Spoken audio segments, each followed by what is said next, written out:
Regal Movie Masters Unlimited.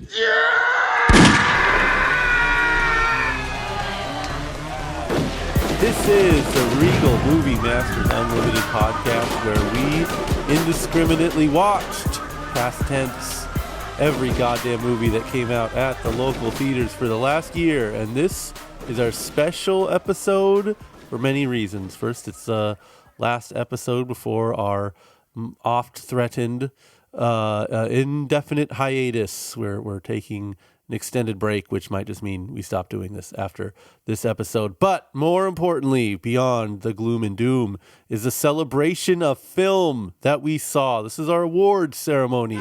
We never came up with a good name for it, so it's just the awards. Our host today is Joe Coy. Joe? Hey! I don't think that joke's gonna last very long. They just did the Golden Globes, and everybody hated it. and everyone hated poor Joe Coy, the man. I guess they didn't like him, so sad for that. But yeah, I don't think that's going to be in the news cycle for probably by the time this actually gets released. I think people were forgotten about old Joe Coy's supposed bad performance there. There were some interesting winners. I like that Poor Things just swept the floor with a lot of the bigger name movies. Some surprisingly good picks from the Golden Globes this year. Some shit that pissed me off. What did they put Wonka in for? Musical Probably comedy. Best film of all time. Comedy musical. Yeah, there was like, Yeah, they shut broke it the down. fuck up. You just did that so that boy would come here. There was a lot of political choices. You know what's this is a side note. I'm not going to be able to yell that much after this, so I'm getting it all out of the way. Uh-oh. They had one that was like for best movie performance, like best thing. No, it was like a box office or cinematic achievement. Oh yeah, like event. It's like Taylor Swift is like 7 movies. Yeah, except that's the one event that you can quantify. How much money did you make? Yeah. And it was like, Barbie, Super Mario, Oppenheimer. Yep. Okay, those were like the top 3. And then it was like Mission Impossible. But that's bullshit. That's not in the top 10 of movies that grossed this year, and it actually lost money. And there was they're putting the Taylor Swift. You know what gross? I'm just saying, Taylor Swift. This is 5 entries into the category of the most money you made category. So the one thing you can actually say, here's what did it. Technically, the 11th most money-making movie was the Eras Tour because it got bumped off by, remember how Avatar 2 kept rolling into this year? Uh-huh. So technically the money that Avatar 2 made in 2000 doesn't count. Okay, so what excluding that came before Taylor Swift? What made more money than Taylor Swift? Sound of Freedom. That was number 9. That was the number 9th highest grossing movie. But Really? yeah. Oh, because the pay it forward thing with the Whatever tickets. it was. Yeah. The bottom line is, again, this is the one category where you can quantify. We shouldn't even be talking about the bottom 5. Anything happening in the bottom 5. It's just the first 5 highest grossing movies. That should have been it. But they had to be nice to Tom Cruise. And so they picked the Mission Impossible movie, even though I'm pretty sure it lost money. But now... Did Top Gun didn't come out this year? No. No, it was last year. And that, I think, probably won the category that year, which is fine. That's why you have this category. Here's who got the most points. And then you look at what the points are, and then those are your people. We don't have any of those politics here, folks. We are shooting from the gut, from our heart. We don't need to appease anyone. And so this is a way to get a pure and honest assessment. And an advantage, we've actually seen all the movies. Yes. Yeah, all the way through. Yes. Sat down in a theater as God intended and watched. And for that, your movie masters today, aside from Joe Coy, are myself. I'm Colin, Justine, Hi. Brent, Hello. and Dylan. What's up? These are we got you through the year, man. We watched them, we slogged it out. We're here to talk about our favorites. So what is our first category? First category is going to be Best Supporting Actress. Favorite supporting actress. Are these all favorite? I would know best. Best is Oscars. I'm right. Isn't best Oscars? I'll take favorites. I like that. That's what we did last I year. like the range. We called it like the RMMU favorites last year. Okay.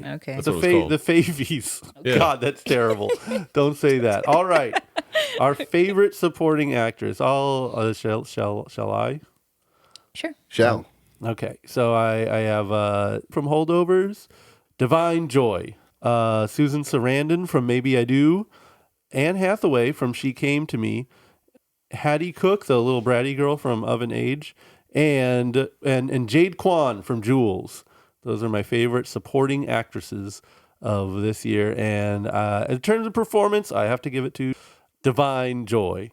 I thought that was a divine performance. So that's my winner. I should say our point system here, right? Just so there's no shenanigans. Each nominee is 1 point. The winner is 5 points. Whoever has the most points is the cumulative winner. So we announce our favorites, and then there's a cumulative favorite. That sounds reasonable. So, Justine, what was your favorite? I have a questionable supporting actress, bro. Because I don't know if it counts as supporting or lead at this point. I'm like looking back at it. There's some that are on the cusp. I remember we had the same problem last year. Because I don't know what counts as supporting. It's Paul Giamatti and that other boy are the leads. Okay, but let's say like I don't want to give away my answer, but when we get to my answer, maybe you'll tell me where I don't know. Because I'm just like looking back, I was like, what does this count as? I mean, dude, remember last year I didn't even know what a Sigma male was, so Well, yeah. I still don't. I think I got it wrong again. This year you became one. Not by choice. Fucking these movies. So I chose Laurie Metcalf in Somewhere in Queens, Tiffany Haddish for Landscape with Invisible Hand, Diane Keaton in Maybe I Do, and then Danielle Brooks in The Color Purple. That's a good choice. For my favorite supporting actress, I also went with Divine Joy for Holdovers. Favorite supporting actress? I've got 1, 2, 3, 4, 5, 6 listed. Divine Joy is the first entry on that list, going in reverse order. Then, Sarandon and Maybe I Do. She's excellent in that. Tiffany Haddish she was Beth in Landscape with Invisible Hand. Jane Curtin as Joyce and Jules I've got in my third spot. Harriet Sandom Harris, who was Sandy and Jules, I put in the 2 spot. I really like both their performances, obviously. I thought they were great support in that movie. And then top spot for supporting, the sister, a.k.a. Lena in Polite Society, Ritu Araya, or Aria. I don't know how to pronounce it. Great call. Yep. Dylan, who do you got? All right. This is where I do not know if this counts as a supporting actress. So tell me off the bat right now. Lily Gladstone in Killer of Flower Moon. Yeah. I have her as a lead. I have her as a lead. See, that's where I thought, like, I was like, okay, Leo and Robert DeCap. Yeah. I guess Or if you not go like Robert if you DeCap, go like De above Niro. if you go above the title for your leads, then then she would qualify as supporting. But if you go within actually watching the movie, then it's like I'd say maybe a tweener if you're being critical, but yeah, probably a lead. Our honorable Golden Globes have her as a lead. Oh, they have him on leads. Yeah, she won Okay, lead. well then, sorry. I'll take it back. Actually, reverse it. I don't know what the Wonka line. Really? What's the line he says in Says, Wonka? look quiet down or listen. Stand quiet. Shut up. Wait. Reverse it. Yeah. Yeah. Okay. He tells kids to shut up. That's crazy. Anyway, all right. Supporting actresses. I got Shawnee Smith, Amanda from Saw X.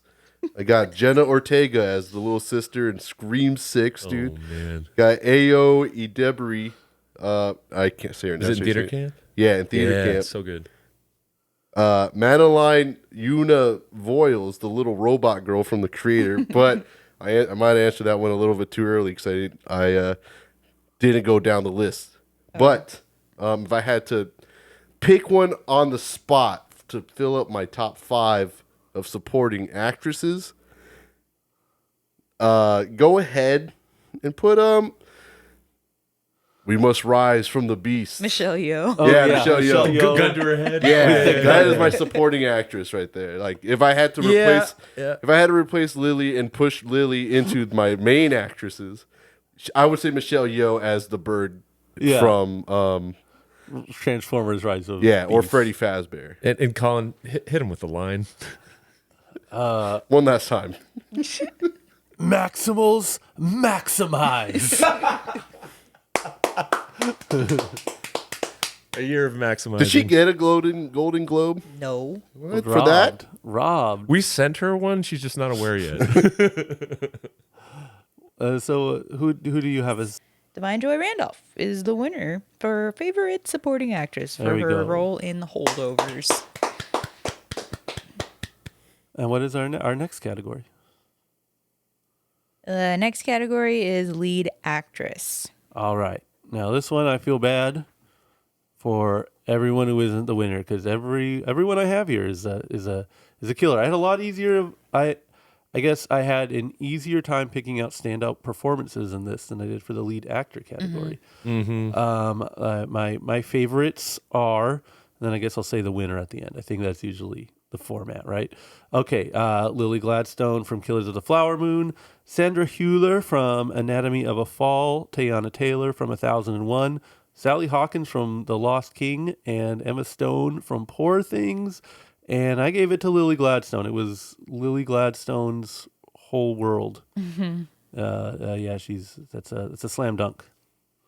All right. So my lead actresses, I chose Helen Mirren from Golda, Good choice. Tiana Taylor from 1001, Sandra Hüller for Anatomy of a Fall, Emma Stone, Poor Things, and then my winner is also Lily Gladstone for Killers of the Flower Moon. All right. I had a lot of the same players, different order. We're going to start with Allison Williams from Megan in the 5 spot. I don't know. I love that movie, and I thought she was compelling in it. Was she the mom or the little? Yeah, she's the mom. Okay. Yeah. The aunt. Yes. Fair Yes. enough. Oh, yeah. Good. Yeah. The motherly You figure. guys watched the fucking movie? Not, I mean, it not happened in a year ago, so. Not in a year. Yeah. Then you got to acknowledge Lily Gladstone from Killers of the Flower Moon. Sally Hawkins, Lost King, got there in the 3rd spot. Tiana Taylor, up until 2 weeks ago, was my lead for just favorite on the year for 1001. But Emma Stone came in last minute with Poor Things and just swept the whole thing for me. I thought that was incredible. You know, I have a lot of the same actors, same players, different positions, or whatever you said earlier. I got Lily Gladstone, the person I had for supporting, but I have her now as lead. Lily Gladstone from Killers of a Flower Moon, Sally Hawkins from The Lost King, Sophie Wilde from Talk to Me. I was surprised, legitimately was like not aware of who that person was, and then I was like, Jesus Christ, she has to do all that thing with her eyes. Yeah. That's crazy. Ayo would end up freaking, but put her in Bottoms, the movie Bottoms. Okay. Yeah. Emma Stone in Poor Things, and I sadly, since adding Lily Gladstone to this grouping, I had to push out my 5th place, Jennifer Lawrence in No Hard Feelings. Oh, that's too bad. So who do you have know. as your winner? If my winner, if I have to be honest, like I'm thinking about Lily, I was thinking about Emma. I think I have to go Emma Stone, We have a tie. just That's because. crazy. Yeah. Yep. Yeah, we have Oh, a so I tie. love- We I'm- have I'm a not tie saying- in 2 ways. Yeah. That makes sense, though. They both have the same amount. Yeah, I guess Everybody it's- has Emma yeah. Stone and Lily We had multiple Gladstone. winners in categories last year. Fair too, enough. so- So it- co-winners. I like winners. that. Yeah, there's nothing Congratulations. nothing wrong there. Which brings us to our next category. You ain't gonna see this one on the Oscars because they're scared. This ain't your dad's award show. It is Girl Boss. The girl boss of the year. This was also a crowded one. I'm gonna have some honorable mentions, but first let's give proper respects. We have Emily from the movie Emily. Wow. This went is your honorable mentions. No. These are my noms. Oh, they don't get Oh, claps. okay. I'm sorry. M3gan from M3gan. Yep. Golda from Golda. Ooh, good one. The Marsh King's daughter from the Marsh King's daughter. And the winner of Girl Boss of the Year is Cher Height by a country mile. I also have a... I didn't know we could count share height. This is the obvious winner for Girl Okay. Boss of the Year. But I did have to give some honorable mentions to the Scuttlebutt from The Little Mermaid and Lucy Gray Baird from Hunger Games of Ballad of Songbirds and Snakes. Thank you for the full title. Great girl bosses representation. It's a good year for girl bosses, but unfortunately I had to go up against the goat share height. Yeah. In which case they were shut down. Hey. Well, I have Lily Gladstone in Killers of the Flower Okay, Moon. yeah. I also chose the Marsh King's daughter, Daisy Ridley, in The Marsh King's Daughter. Would. And I went with Marissa Tomei, and She Came to Me, the tugboat captain. Oh, fair enough.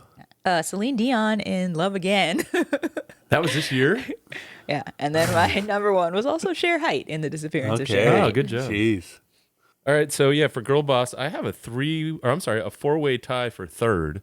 That would be the characters Maura, Trish, Betty, and Lou, played by Rita Moreno, Jane Fonda, Sally Field, and Lily Tomlin, accordingly. In 80 for Brady in third spot. Second, I'm just chumming the waters. It's just Barbie.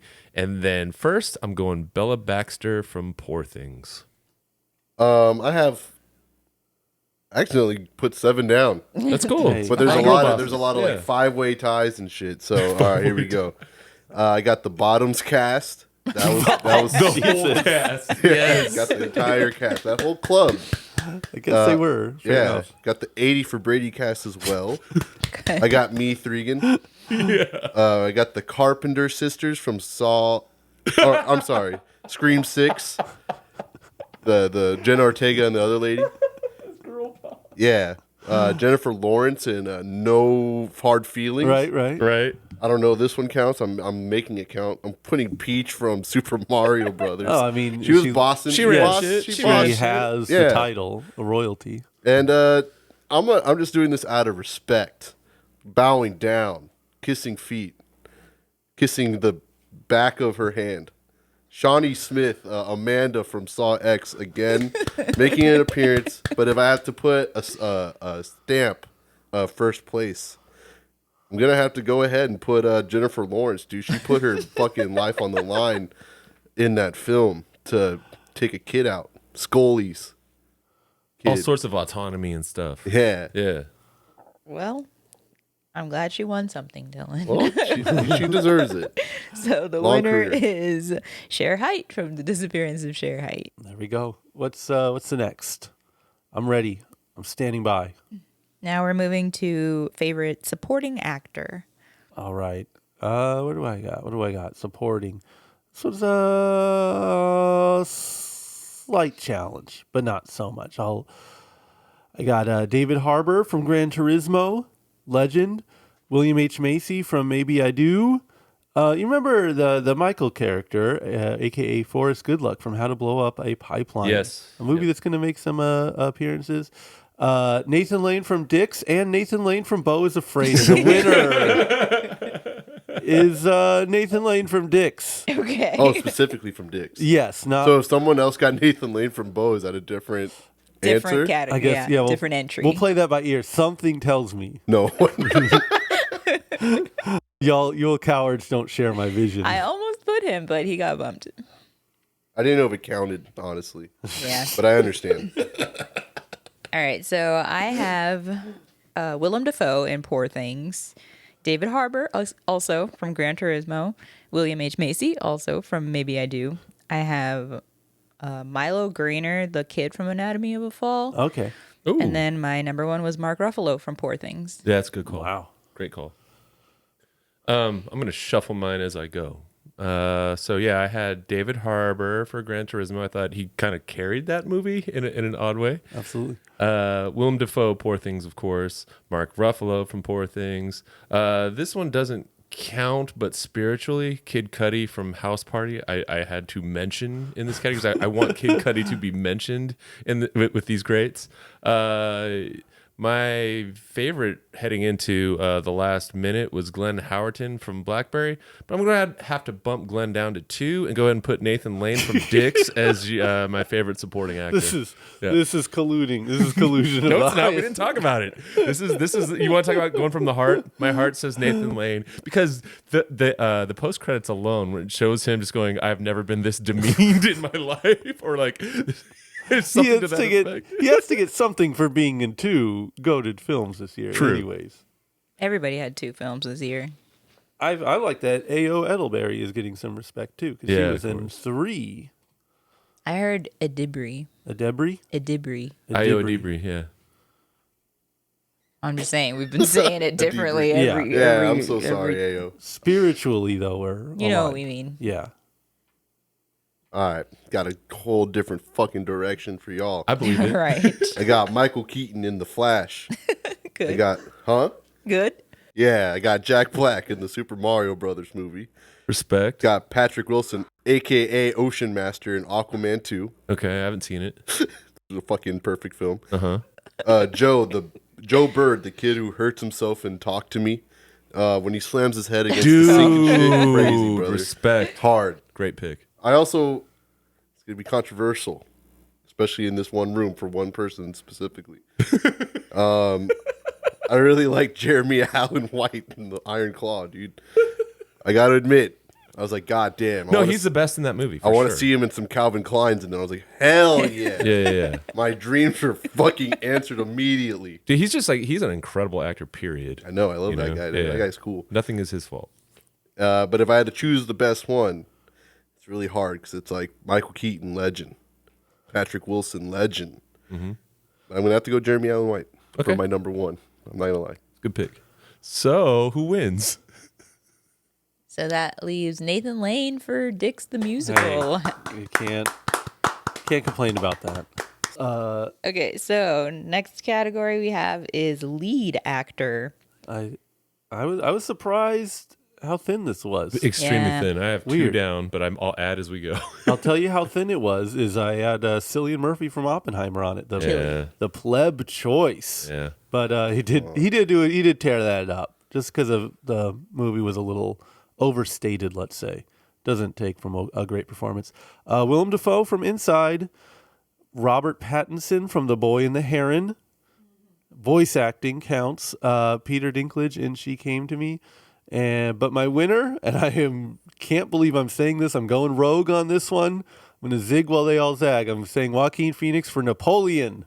Oh, Okay. I love that performance so much. I think I really want to give a shout out, not an official counting, point counting, but Bill Nighy from Living. Yeah. That was great. And Charlie Day from Fool's Paradise, a movie that I'm also going to have to, I feel like culturally, I have to go alone on. I feel safe in this room. This room is a safe space for Fool's Paradise appreciators, and I felt he did a very good job in that film.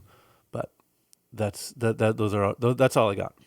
All right. So I have Willem Dafoe in Inside as well, and Peter Dinklage from She Came to Me.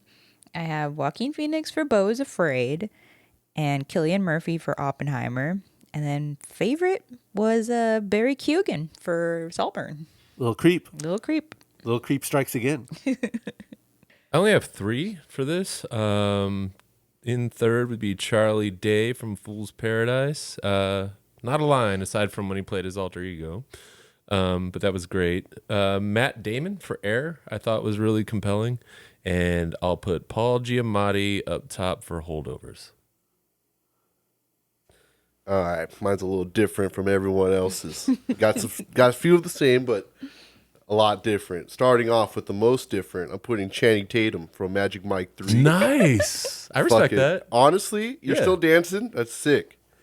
That's fucking awesome. You still look that good? I'm fucking pissed off. I got Willem Dafoe Inside, Sir Ben Kingsley in Jules because he has to act along with an alien. That's right. Yeah. That's a good call. It's- stealing the show. Yeah, because it is really funny that it's Ben Kingsley and then it's like some little alien boy. He's enjoying the hell out of himself too. Yeah. Yeah. I was like, good for him. Joaquin Phoenix in Beau is Afraid. Yeah. Not Napoleon. I did like him in Napoleon, but Beau is Afraid. And Tobin Bell from Saw X.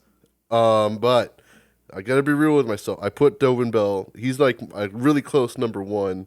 But if I had to really, really put a number one, it's Joaquin Phoenix. Beau is Afraid for me. Yeah. Okay, so we're gonna have to do some math here. Yeah, see, and this is where the Joaquin Phoenixes in 2 films. Canceled each other. Yeah, out. it's like- Yeah, he took himself out.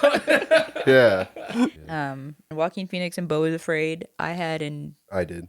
And But you guys didn't have him in Napoleon? Uh-oh. I had him in Napoleon, but if you had Yeah. him on, No, Beau is Afraid.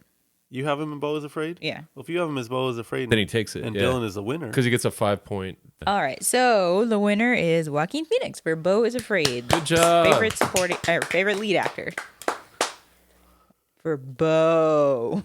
Yeah, not Napoleon. Write Napoleon and cross it out. Yeah, scribble it. Yeah. Okay. So the next one would be Sigma Male.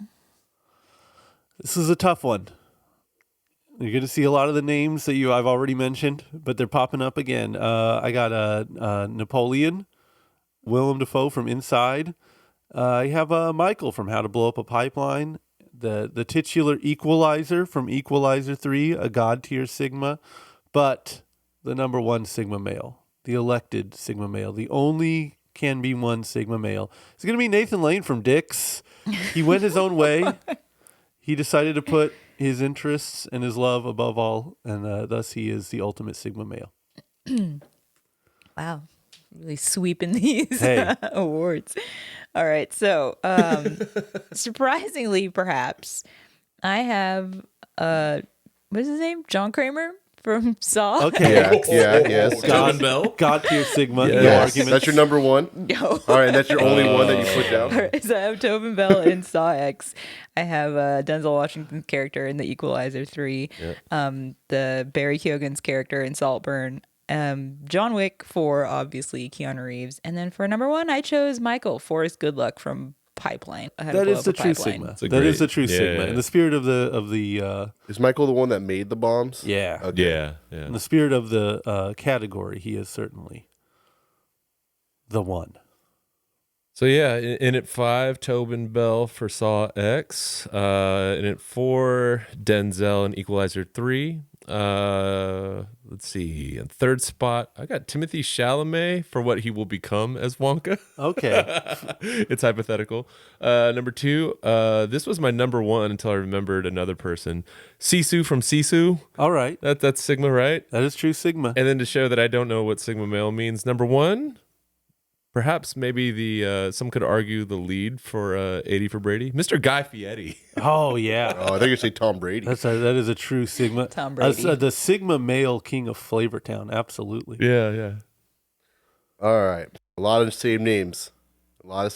John Kramer. Yes. Saw X. There's 3 points right there. I have, tell me if this one counts. I'm pretty sure it does. Father Marconi / Saint Michael in The Devil Conspiracy. Ooh. I'll say yeah. Yeah. Absolutely. He doesn't care about sex. He just wants to fucking get the Satan out. Slay. Yeah, pretty much. I also got Barry from Saltburn in there. Yeah. I put Bo. I feel like I'm just cheating. I mean, yeah, you could put that in Yeah. every Yeah, it's on the category, kind nose. of. Yeah. And I put Luigi from Super Mario Brothers. If you think about it. So true. If you think about it. So Yeah. true. Another sweep for Charlie Day. Yeah, fucking A. But I think I'm going to have to do the Saltburn Barry guy. Barry? Yeah. The 'Cause little he creep. straight up just fucked a grave. Yeah, he did, didn't he? Did do That is that. fact. Yeah. Shit. He didn't even care about any of sex. He just wanted the house. Yeah. Okay, so it's Barry Keoghan for makes sense. Saltburn as The little Sigma creep. male. This still turns out right, even if somebody tries to, have some weird picks like me, like Guy Fieri, it still goes to the right person. Yeah. Good job creeping. Good job, little creep. Good job, grave fucker. All right, so the next category is favorite action feature film. This was a weak year for action. It was a better year for horror than it was for action, and it was not a very good year for horror. I have John Wick 4, The Marvels, Plane, which I feel is probably the most action movie of all the action movies. Devil Conspiracy, but The Thinking Man's action film, the one that's I think a real underrated one. I have Polite Society as my winner for action film of the year. I have Transformers: Rise of Beasts. Hell yes, Michelle Yeoh holding it down of her own free will. What does she say in that movie? Maximals maximize. Who's the other one? Optimus Primal is not in optimum use. We need the transwarp. The transwarp mogrifier. Their transwarp key, right? Yeah. Yeah. The transwarp key. It's on Earth. Optimus Primal, we must obtain the transwarp key from the Decepticons. She won an Oscar. Keep going. What else did she say? Cool shit. So, yes, Transformers featuring Michelle Yeoh. Fast X, The Marvels, John Wick 4, and then my number one, Polite Society. Hey. I've only got 4. We're going to come in with Equalizer, Plane. I wanted to go higher, but there's 2 that were better. Devil Conspiracy, and at 2 if we're counting it as action. And then number 1, Polite Society. Damn. Incredible movie. Still need to watch it. It's still not streaming anywhere, which is so rude. Anyway, Wasn't it in theaters for like a week and a half? I know. Yeah, it's dude, so it sucks. dumb. Yeah. Yeah, it's such a bummer. For me, it's gonna piss off a lot of people, Colin. I have Plane. I got John Wick 4. I'm getting everything that's been mentioned before. Fast X. Equalizer 3. This is where it gets controversial. Mission Impossible Dead Reckoning Part 1.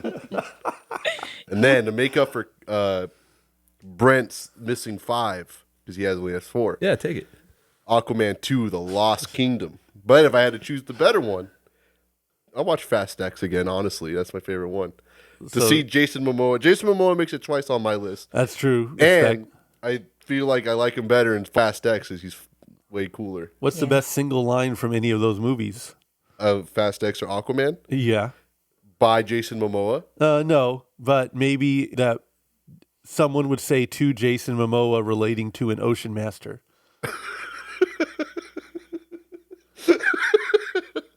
It's like he pointed a gun to the world and pulled the trigger without making any demands. So you think he knows that line exists? I did have some ADR energy to it. Who is our winner? I have a question. Yes. Does he say the world's head, or does he just say to the world? I think he the just world. says the world, but in my memory, I like to think to the world's head. Yeah, because in my memory, it's to the world's head, and I'm like, that doesn't make any I might sense. have just said the world's head At because one it's like time. it's such an insane line anyway. Yeah. So like, whatever. I guess we have to go back and watch Aquaman yeah, 2 I'm kinda again. gonna have to go down. back. That movie was cool. I watched it right after Poor Things, so just the Oh yeah. just going straight Wipe down to your the brain. bottom of the ocean. Literally. Literally, yeah, Yeah. you're not wrong. No pressurization, just ah! It'd be nice to think that Aquaman was happening underneath the Poor Things boat. Right. All right, so that was favorite action movie, and Polite Society wins. Yeah, by a Rightfully country so. mile. Yeah, awesome movie. So the next category is in comedy. Favorite comedy feature film. I was surprised how funny the movies were this year. I was surprised how unfunny most of the movies were this year. Yeah, There were some very unfunny movies. That were supposed to be fun. yeah, a lot Yeah. of swings. But man, I have as much as people might want to declare comedy dead, there's some undeniably incredible comedic films that were released this year. I would point you to the family friendliness of Jules. Again, I will never be more confused as to the disparity between my take and the world's take on Fool's Paradise. To which I watched the movie again, and it is a really funny movie. Obviously, I'm a little Charlie Day biased, and it's his, it's a Charlie Day vehicle. I'm a Charlie Day stan. I'm gonna like it, but man, is that a very, very funny movie. Theater Camp is probably the right should by all means be the rightful ruler of this list. Bottoms is on it, but there was one and only one that could dominate my brain. And that's Dix, the musical, the funniest movie of the year.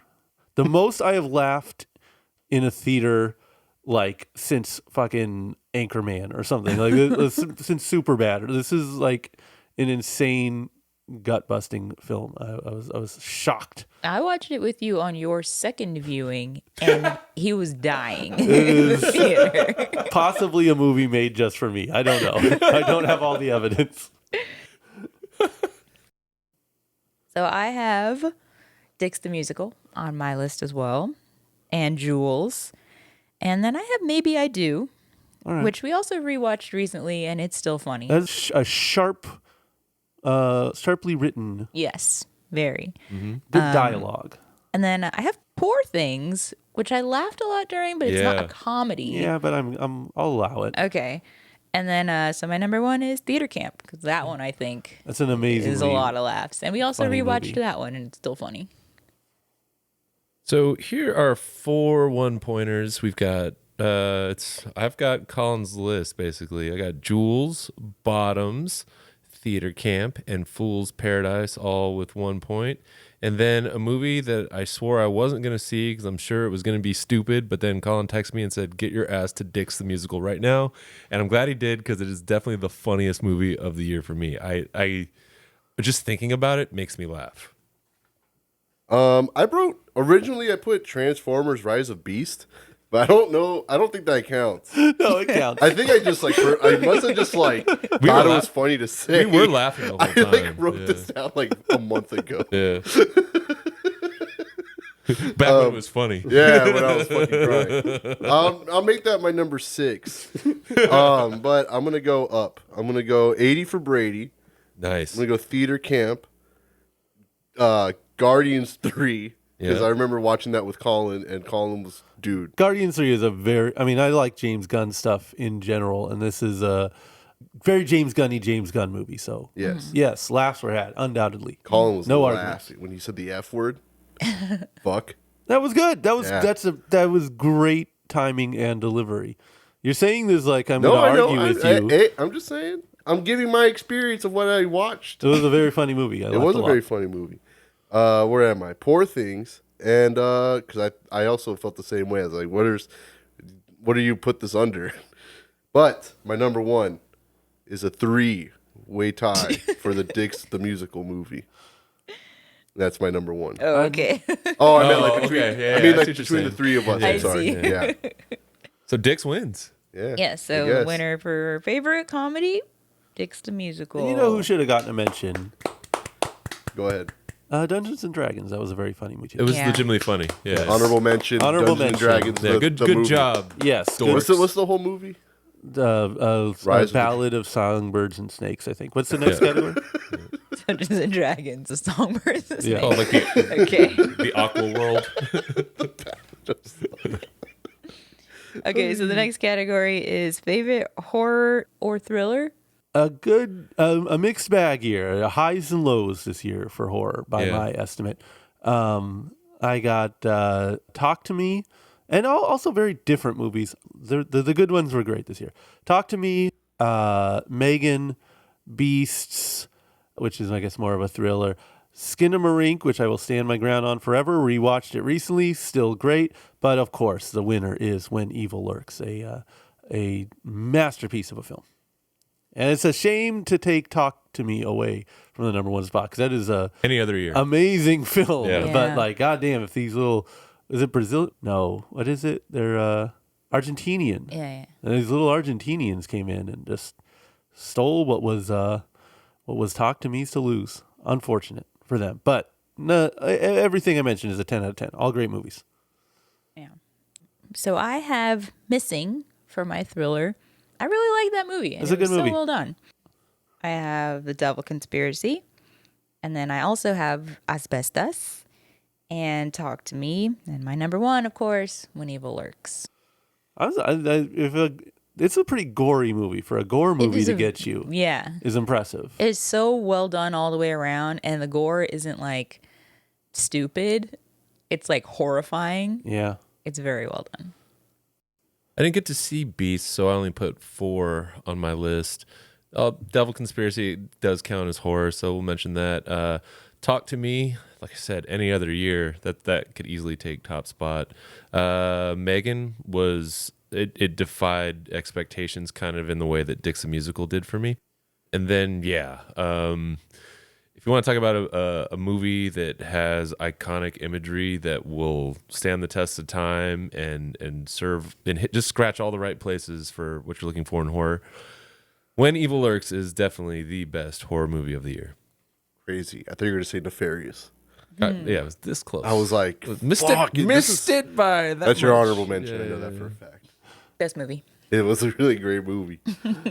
Saw a legend in it. The guy from 7. Probably saw a guy from the January 6th riots. No, not that guy. That's a different movie. That was in the Mormon movie. Yeah. Oh, that one. For some reason, different religion. For horror, I'm gonna start from the bottom. My number 5, The Last Voyage of the Demeter. I did not watch this Evil Lurk movie, so I'm gonna put what you're describing sounds like The Last Voyage of the Demeter. Yeah, it's like note for note. So I'm like, It's the yeah, I mean, American I've seen version it of already. I don't need to watch it. Scream 6, my revision, or like my imagination of it. Really, realistically, I have to put that at number 4. Evil Dead Rise. I just really like the opening title. That's it. Up until then, you can turn it off. I did. Perfect horror movie until that point. like through that point. As soon as the title screen, that's the end credits. Yeah. I did have the mom from Evil Dead Rise as an honorable mention in my girl boss section. But Oh Yeah. yeah. Wait, which mom? The dead-eyed actual mom. mom or the aunt mom? the one that gets all demonic. Okay, Yeah, the dead-eyed mom. mom. All right. Saw X. That's number 2 for me. I should be number 1. Wow. I This is want it to be controversial. number 1. I know. They're in every goddamn category for me, so I don't think they're mad that I'm putting them in That's everything. true.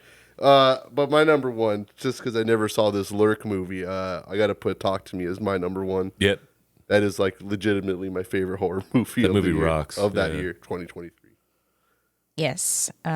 So When Evil Lurks takes it for favorite horror / thriller, and Talk to Me deserves Yes, a lot. These A lot. are Yeah, two yeah. tens we're talking about here. Yeah. That's really cool. That I'm kind of jealous that Dylan hasn't seen When Evil Lurks, because now he gets to see like He an won't even- because it's in a foreign language. No, it's because it's not on anything. Not streaming anywhere.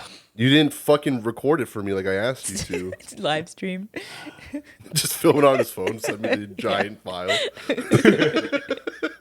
When he jumps, it's like fucking Drops his phone. he goes to the bathroom. Spilling snacks constantly. I'm trying to remember. Were there I jump, just hear slurping and munching. were there jump scares in there, or was it more just like? Oh, for sure. When what's that? Where he's about to kill that pig. Yes. Or No. to the goat. See, that happens in The Last Voyage. Spoilers. All right. So next category is favorite sci-fi film. Also a good year for sci-fi. I got Guardians 3, The Creator, Jules, Divinity, but the one, Landscape with Invisible Hand, kind of does everything a sci-fi movie should do in terms of being inventive, taking Yeah. you to new worlds, showing you new scenarios, of course, having strong commentary on society.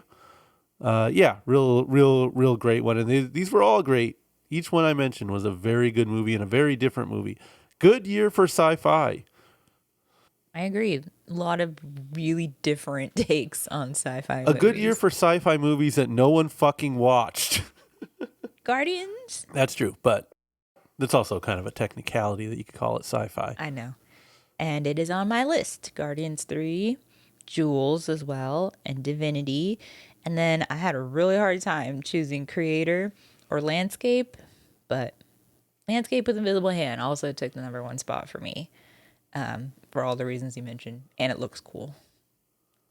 5 spot, I've got Divinity. 4, Guardians of the Galaxy Volume 3. Then I kind of want to draw a line because the top 3, like there's just like a quantum leap, if you will, to the quality of these films.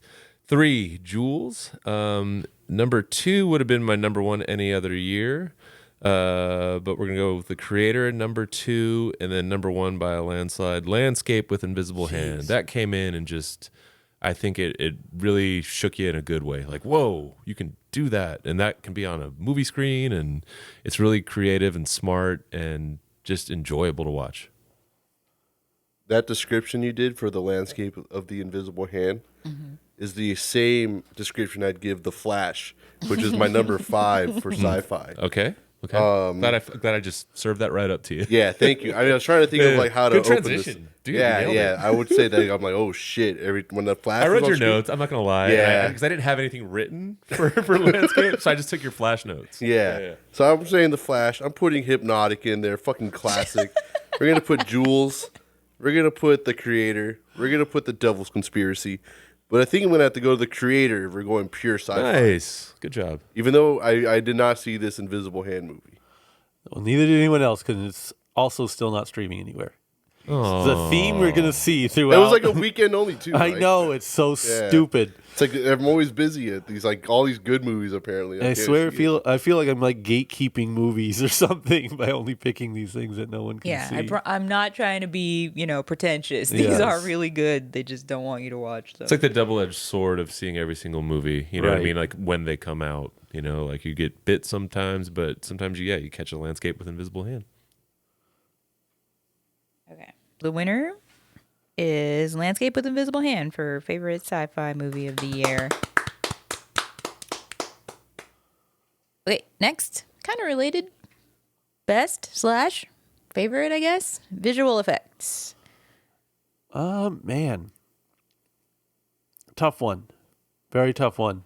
I have Poor Things, Dick's the Musical, if only for, damn well who what for. Landscape with Invisible Hand, Divinity, and I was really torn between Divinity.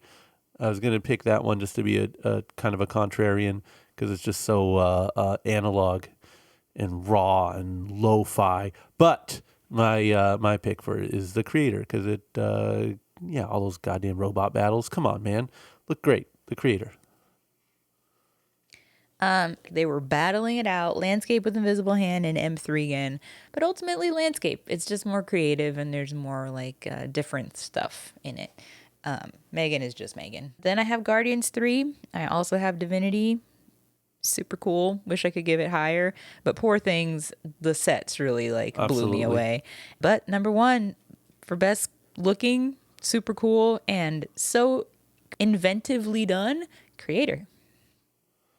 Nice. Honorable mention, I finally saw this movie, My Sailor, My Love. I watched that on the recommendation of Colin and Justine, and I thought what they were doing visually in that movie was extremely cool, so I wanted to mention that. And then I liked Gran Turismo, I got really excited to watch that movie when I thought I wasn't going to because of how they told that story. Right. I mean, David Harbour carried it, but at the same time, what they were doing visually they gamified the movie. Bro, when they show him playing the game and then he's inside the car. Yes. Come on now. It was fun. It was great. Yeah. So put that in the 5 spot.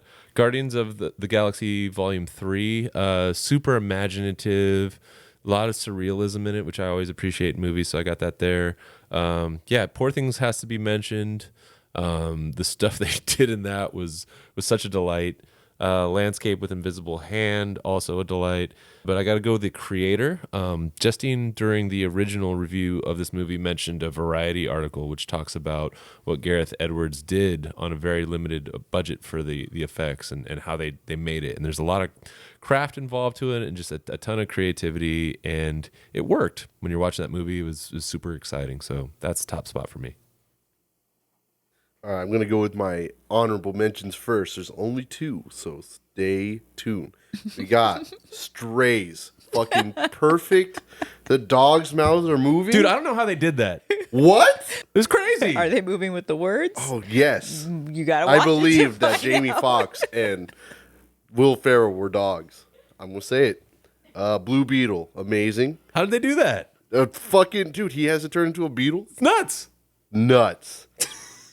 Oh my! That part where he's falling down from the space, nutty. The bug monster tank? The beetle tank? Yeah, the beetle. Yeah, I was like, what? What giant bug monster? I can't wait to just rewind it and try to figure it out. Yeah, it's amazing looking. And Aquaman 2. Those are my 3 honorable mentions. Now to the realsies. Got Five Nights at Freddy. Those fucking animatronics, dude. Fucking it. What the fuck? That's real? No, those are crazy. Those are real. They were on screen. That's fucked up. That's an effect. They recorded that? Dude. Then we have Guardians 3. Then we have Poor Things. Then we got fucking, this is going to blow someone's mind because they forgot straight up The Flash. And it's like, holy shit. That guy is running so fast. That is fucking next level. Caught a bunch of people by surprise, including Yes. Nicolas Cage. I did like the Flash. I don't want to But sound for like the I'm being, visual effects, I I'm don't want to talking. say like I'm being a cool guy, No, now I'm not trying to be a that cool everyone guy. shit Listen, on the movie. listen. I like the movie, then I like the I movie also now. like it. We I'm are saying pro Flash here. I am not. Wait, I'm not. What? No, I'm we saying are pro we're pro Flash. Oh, they're saying I'm faux I'm Flash. not. Like I'm faking it. I'm not being too cool for the Flash. No, I love the Flash. Visually, it Committing. was fucking awesome.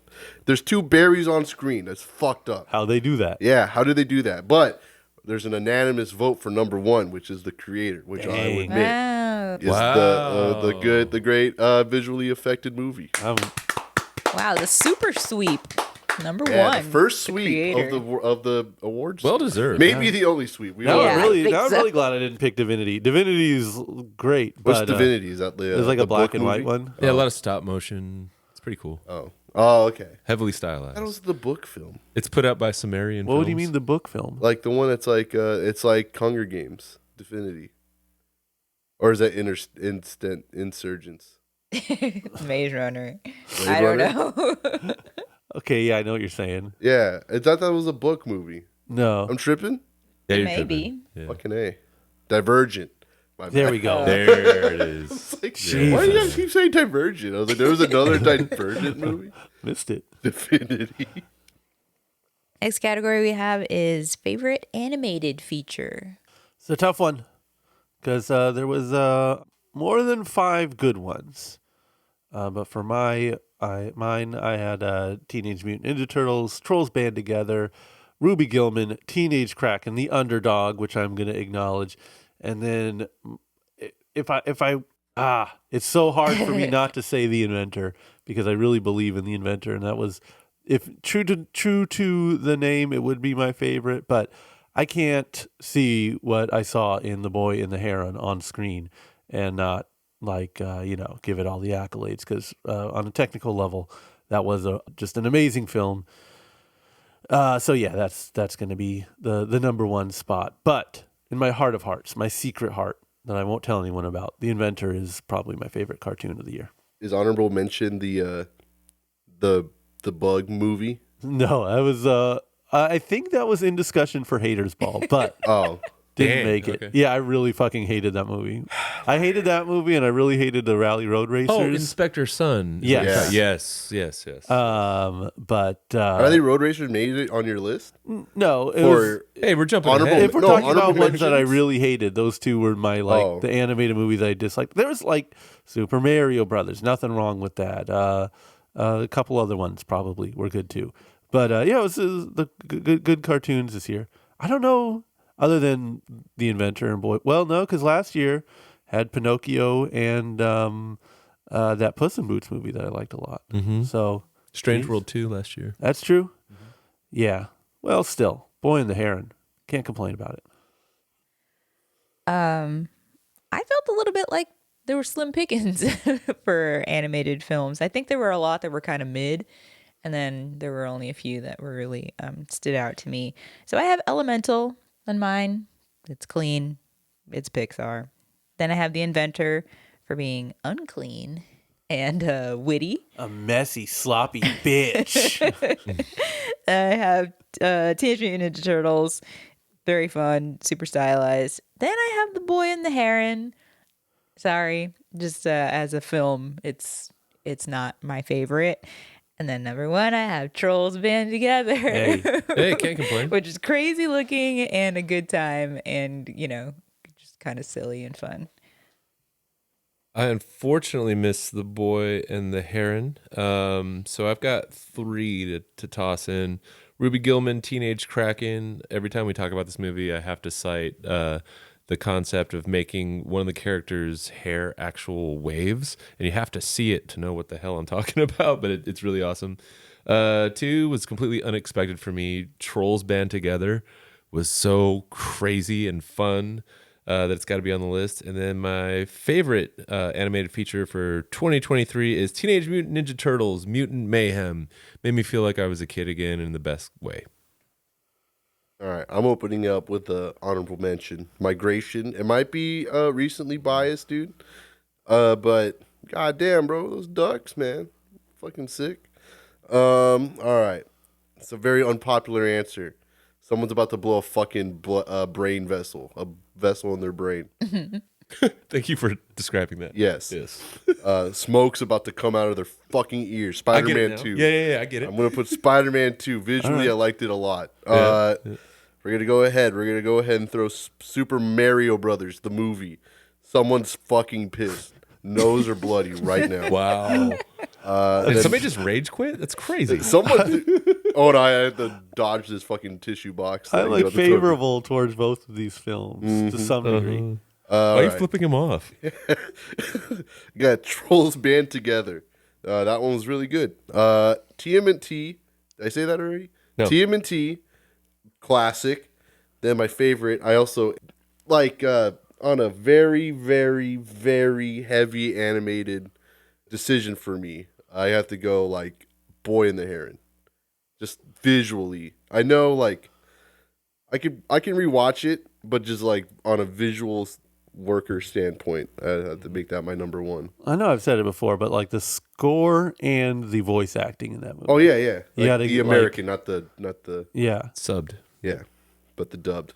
Robert Pattinson just fucking killing it, not knowing. Doing way too much. Yeah, doing what I would assume was Willem Dafoe the entire time. Going just fucking what? Like, bro, you are playing a Birdman. Like, you could chill. Maybe you know he's probably deep into filming that Batman bullshit. So he's like, dude, Let's have some fun. yeah, Colin, can you I put that just in your fucking top let spot, go? right? Yeah. Yeah, I think that takes it then. Boy and the Heron is number one. Yeah. The next category we have is favorite child actor. This was like, we had to kind of specify because it was hard to see if there were real child actors. So this is an actor who plays a child. Sure. A child. Someone role. underage. Yeah, a minor playing a child role. Yes. Okay. There we go. I have oh man, I'll start with the funniest one. This was the one I wanted to pick just to be a dickhead. But the two kids from Skinamarink in a dual role, Lucas Paul and Dolly Rose Tetrault. What? I don't know how to say French stuff. Tetrault? What are you? Skinamarink actors. Oh, their names. Yes. Yeah, was it? I was like, what movie is I don't that? know why I Yeah. have this written down. The little kid from Fast X. Oh, yeah. Mhm. He's good. The little girl from Boogeyman, who She's good. was also Princess Leia. Yes. In, She's great. Yeah. And then a household favorite, we're bringing it back from the John Mulaney Sack Lunch Bunch special, Alejandro Bello from Theater Camp, one of the standouts in a whole film of standouts. But the winner, if I have to give a very serious answer, is Jennifer Trejo, who played Paloma in the film Radical. Really sold the idea of just a gifted young mind and just an endearing performance all around. This is probably a very unserious category, but that was a very serious delivery and performance. So good job to her. Yes. I also have Alejandro Bello. A household I don't favorite. know. Household favorite from Theater Camp. And I have the Turtles ensemble cast from Four-way tie. TMNT. Respect, yeah. Four-way tie. And then I have two from Radical. I have Jennifer Trejo as Paloma, and I have Danilo Guardiola. He's Nico, the little boy and the little girl, basically, Killers. from Radical. That movie was hella good. It really was. And but my number one went to Milo Machado Grainer, Daniel from Anatomy of a Fall. Also, Again. an incredible Great. performance. Yeah, it's a good pick. I missed Radical, so I feel bad not being able to consider that. So number 4, I got Princess Leia and Boogeyman. 3 is Aaron Kingsley Adetola from 1001. 2, I've got Amy Donnell, who was in the Megan suit. Not the voice, but we're just doing the motions, which is basically the role. And then favorite would be Asante Black, who played Adam in Landscape with Invisible Hand. Is that a child? He's a minor. In high school, Yeah. I'll allow it. Thank you. Like I was afraid that Landscape with Invisible Hand was not going to get enough love Right, from this right. room, right? Yeah. See, this is where I don't know either, but I guess if it is minor, technically, I put Storm Reed in from Missing. Yeah. See, I wasn't sure if that's a child, but I'll put Definitely Storm playing Reed one. Yeah. because I think she also is in The Nun too, and she's an adult. Yeah. Okay, so I don't know. But I'll put Storm Reed if she is supposed to be child in movie. Okay, so that counts. Yeah. Does Jules the Alien count? We don't know how old. Yeah, Jules see, that's is. what I'm saying. I have it. That's my honorable mention right there, Jules the Alien. Okay. Just in case that is not a child. I got Joe Bird, the boy that hurts himself and talked to me. I got Yeah. everyone's favorite Chase Dillon from Haunted Mansion. That kid was good. Yeah, that kid was really good actually. Yeah. Madeline Una Voiles, the girl from The Creator. And you know what? I'm gonna go ahead and give a shout out. She carried the whole goddamn movie for herself Okay. because it was based on the characters that she was playing. I'm gonna go ahead and say Abby Ryder Forson, the girl that plays Margaret in Are You There, God? It's Me, Margaret. Hey, I listen. didn't see it. She had to carry an entire movie on her back. Only It's in the one- title. It's me, Yeah. Margaret. Yeah. A true child, and she was the titular character. So yeah, Yeah, she was Margaret. yeah. How do you not respect that? I want to say Exactly. last year we had like a 3-way tie for this category, so it'd make sense if this one was a little choppy too. I think we didn't have real actors Right. last year. Yeah. They I think were we like, just picked like silly little kids, which we probably, I guess, if we're gonna have an unserious category, should probably be little kids. But this is a problem. no, for I just another don't day. think that they were like Yeah, many kids. actors. Right. There was like cute kids. Yeah, I think But that's it's why not- we. Oh yeah, then we gave the Lifetime Achievement Award to the Mexican kid from Black Balloon or whatever that movie was. Oh yeah, yeah. The Phone. Black yeah, Phone, yeah. the dude that will Dude, there were gas. black balloons in that movie. I know. You forget about I that did it, part. Dylan. I did. So that one had people all over the place, Yeah. but Jennifer Trejo, Paloma from Radical. Oh, There okay. you go. One nom and one win. Yeah. All right. Yep. Cool. Got to see that movie somehow. Is that streaming? Nope. Fuck. It's almost Also- like it's almost like the good movies aren't streaming. It's also in Spanish, so have fun with subtitles. Foreign films that are like crowd pleasers, aka movies, Yeah. are weird because it's like, yeah, you have to put in some work, but it's like palatable. It's really Brings it, easy. yeah. I think a lot of the foreign movies they just get pegged as like, okay, well, here's a depressing fucking movie about the Polish pogroms or something. It's like, It was horrible because you texted me about that one too and said, "Hey, this one was great. Go see it." And then I couldn't. Gone. did really well though. It's just- it It was made like, tons of money. Oh, Yeah. internationally, yeah. All right. So next we have script. Favorite script. boy, there were some winners here. These are all great movies. Everything I'm going to say here, open your ears up because they're bangers. Anatomy of a Fall. Again, the writing down of this is so meticulous. That could have been any of these could be winners. Killers of the Flower Moon. Think of the research. It's crazy. Landscape with the Invisible Hand. Inventiveness, wrapping everything up, etc. Poor Things. The worlds it takes you to. Astonishing. But I feel the most tightly wound script in terms of like bringing a bunch of people together, this huge plot, the literary quality to it. How to Blow Up a Pipeline is my best script. I think that was what do they call it? Waterproof. Bulletproof. Bulletproof, watertight. Watertight and bulletproof is Wait, that script. switch it around. Yes, reverse it. Yeah, there should be some merit given to somebody that can like make a really tight script that isn't like 4 hours long. You know what I Yeah. mean? Like, and there's like brevity to it, and it's just really clean. It gets in, it gets out, and you go, "Wow, that was great." There is intensity to it, but I feel Yeah. like that is more of like what you see on film, like what's being filmed. The script is just all those characters, all their stories, Reined in. why they're there, why they're doing what they're doing, convincing you, the viewer, that this makes sense. Like it's a pretty big feat to pull off, and that's why I got that one as a script. I'm still not 100% on what is screenplay, what is script, etc. But anyway, I have She Came to Me. It was really clever. Sharp, razor sharp dialogue. Yeah. And How to Blow Up a Pipeline. Then I have Maybe I Do. Razor sharp dialogue. Very witty, very quick. Like that's a play kind of. Yes, that kind of Screenplay. wit. And then Theater Camp. Amazing. Good job. But my number one was Anatomy of a Fall. Incredibly. Too intense. Hey, bulletproof, Yes. watertight, very well researched. Yeah. And just like natural but dense too. So just like last year, Dylan and I, we took all the scripts for all the movies. We went to local coffee shops. We sat down and we together read through all of them. So I'd like to think our picks have a little bit more authority than the other two on this one. So coming in at number 5, it's just like Colin, Anatomy of a Fall. I'm very jealous that he was able to put that at number 5 without actually reading the script, like Dylan and myself. But yeah, I agree.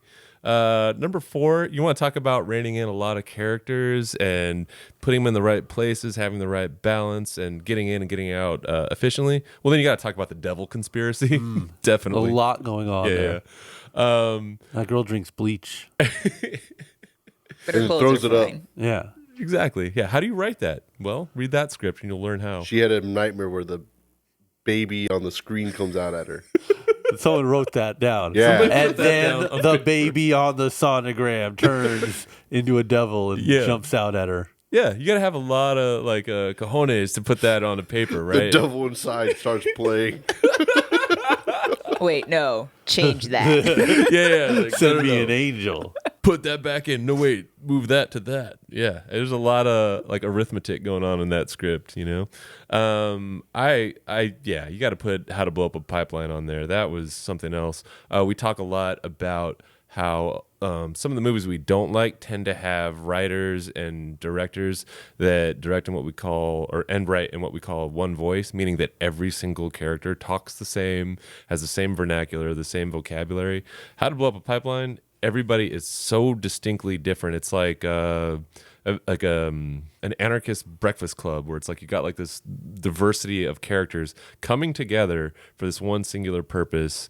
And yeah, we can't recommend that one enough. Is it streaming anywhere? Hulu. Awesome. Get to see it. 2-spot Landscape with Invisible Hand. Can't say enough good things about that movie. And then because when we covered this movie, I was so fascinated with it that I looked into, who wrote it. And it turns out it was the writer-director and has a theater background, and it translates. Maybe I Do. That one was just so airtight. I didn't feel like there was any scrap or waste in that movie. It just kind of went through, got its jokes in, got its points in, and then just got out. And yeah, William Macy and you're just sitting on a hotel bed with a bucket of chicken and Fresca. Come on. Yeah. Great Good film. stuff. I got a 2-way tie for 5th place. You guys want to talk about like fucking waterproof and bullet tight? Yeah. I'm saying, and bringing all these people together. Okay. Fucking making a harmonious film because there's so much going on, but it's fucking airtight. Yep. There's a lot of characters they had to involve here. No bullets hit it. No, fuck no. We're talking Flash, and we're talking How did they do that? yeah, and we're talking Aquaman 2: The Lost Kingdom. Two Tied? bangers. Tied? Yeah, they're tied. for Respect. 5th place. Everything applies to both of those films. Exactly. Wait, hold on. They had to write like a million Flashes in there, and then they had to write a Batman. The fuck? They had to take into account that other Batman movies exist. Exactly. They took And- scripts and that other people wrote. Superman existed They too. took scripts that never got made. Yeah, there's a lot going on. You in have to that film. balance lore from decades and decades and Facts. decades. Yeah, Yeah. almost centuries at this point. And by the way, that's tied for honorable mention. that's no, that's 5th. This Oh, is it's tied 5th. for 5th. Okay, Because official. Aquaman 2: The Lost Kingdom Yep. is also there. They have to bring back Black Manta and fucking Ocean Master. And, Absolutely crazy. Randall Park's character from the first one that was like a kind of a throwaway character, but then he just comes back and does it. It's fucking sick, dude. Anyway, that's my number 5s. Then we have, I'm gonna have to put Dix the Musical up there too. That's Yeah. a crazy thing to write on fucking paper and make people say and like think about out loud. Yeah. That's awesome. Yeah, I feel like you have, like, as you're writing, you have to do sketches in the margins. Yeah. Try to suggest what Yeah, to you're make just it saying look like you're just putting stuff like fucking Meg the Stallion shows up Yeah. and is my boss. Like you have to say that like on paper. We got Saw X, right? That's a fucking banger classic. Yeah, I get it. You're writing a prequel. You're writing an in-between sequel of a film that came out 2 decades prior, and everyone from that sequel era is there, but they're way older than what you know what I'm trying to say. Well, yeah. And again, you're It's- accounting for decades of lore. Yeah. Which is hard. And you get the same actors, and they're fucking older than they were 20 years ago. yeah. And it's like, what? Don't let that stop you. Yeah. We got the devil conspiracy, because how are you going to write that Archangel Michael shows up Right? with a shotgun and Shit. just like fuck shit up because Yep. Satan's around? Then my number one, I'm surprised Colin did not choose this one, but my number one is Bo's Afraid, just because fucking stupid story is fucking crazy. I like it a lot. Very long. Yeah. 3.5 or something. Yeah. Yeah. Then they put another story inside that story. A lot to write. A little like intermission, realistically, if you've seen it like twice, but like still sick when you first see it. A lot to write. Not right. A lot to write. Okay, so it looks like we have a tie between Aquaman. Anatomy of a Fall and How to Blow Up a Pipeline. That's fine. Yeah. Yeah. Well deserved. Both should get it. First tie. Second tie, What's the first tie? lead actress Who won that? Lily Gladstone and Emma Stone. I thought I didn't realize they both ended in Stone. Fair. I didn't realize that was a tie. All right, now we have Chillest Vibe. All right. This is a tough one because we encountered a lot of chillers this time around. No doubt about it. Willem Dafoe from Inside, he is chillin'. That is Sure. a lot of different ways. Now, you said that I should have put Celine Dion for Girl Boss. No, I put Celine Dion Okay. from Love Again for the chillest vibe. She's just sitting on the floor. Someone who has been snubbed thus far, and I'm going to right the wrong. Papageno from The Magic Flute, a true chiller if ever there was one. True. The teacher, Eugenio Derbez from Radical. But come on now. There can only be one, or can there? No, there can be two with the chillest vibe. They're in a tie for one. He's doing is Backpack and Whisper from Dix, the musical. Were they chill? They were were so manic. chill. They were crazed. Yeah. I would love to be in their presence more than Nathan Lane was words. constantly keeping him in a fucking cage because Yeah. they couldn't be left out. Once They're they not got chill. loose. They As soon as made they him. got They loose. made me happy seeing how happy they made him. That's chill. They are chillers. They're so chill. Chillest dudes. all right. I have, and I don't remember his name, and I forgot to look it up. But there was the one guy, the blonde guy in Cocaine Bear, who started out as a bad yeah. guy, one of those kids that He was converted. stabbing people, Yeah. and then he just kind of hung out Right. with them. He was kind of a hostage, but he was friendly, and then they became friends. Aloof. Yeah, is how you might describe him. Okay. Was he the one that was stealing snacks? Remember that, like from the officer's shack? Yeah, I don't remember. Somebody was stealing snacks. I Oh think no, it those might are have those punk ass kids. Okay. Yeah, But his friends, right? I think they were his friends. Anyway, he's cool. I have Tobin Bell from Saw X. Come on, when Hell he's yeah. sitting there sketching all the different saw traps, Yeah, tell me that's not a chill ass vibe. I have what is it? Reggae John Page? Can't remember from Dungeons and Dragons. He's the paladin. True chiller. Yeah, and then I have Tim Meadows from Dream Scenario. Great pick. Great pick. But my number one is Jules from Jules. Come on now, calm. Yeah, that's the lawful good to my chaotic evil. I figure the best way to honor this category is have an honorable mention and then just tell you who had the chillest vibe. So yeah, I've just decided that honorable mention will be Jules. And then chillest vibe for me, Kid Cudi, House Party. As Kid Cudi. I have a two-way tie for fifth place. I got Meg Ryan and David Duchovny in What Happens Later. It's like, arguably not very chill because they were stressed out, but I but know what nah, you're they were saying. being chill at the end. They were Yeah, chill. At some point, they chilled They were out. just trying to chill, but they were fucking pissed in the beginning. And to be but fair- you also, to be your fair, number the- one are the fucking crazy Yeah. goddamn puppet things. So I don't know. Don't And come to at be me fair, like that. it's vibe. It's not chillest role Yeah, or yeah, chillest yeah. performance. It's just vibe. Yeah. Right. Yeah. They're kind of bummed out that they had flight delays. Listen, but you're not going to survive a delay that long unless you're you're- chilled the fuck out. So, Yeah, the fact that they just fucking sucked it up and just Yeah. stayed at the hotel or at the airport, even though they were going to get a hotel, and some shit was happening, and they're like, "Fine, whatever, which is crazy. Yeah. They're like, I guess we just live here now. Yeah, like what the fuck? You just okay. And then we got Piper Rubio, the girl in Five Nights at Freddy's, dude. She was chilling with Chica the Kitchen, Foxy the Fox, Pirate Roar. What's the other one? Yellow Freddy. The Yellow Freddy, who was weird. What's the other guy's name? Boxy you got Boxy. Bonnie the Bunny. Just hanging out with all those guys. Textbook chilling because most people would be scared of that. Yeah, she was. She was Adults just, like were. taking pictures of them. Yeah, well, knowing full well that William Afton is had there. killed all those kids. And stuff their bodies in the animatronics.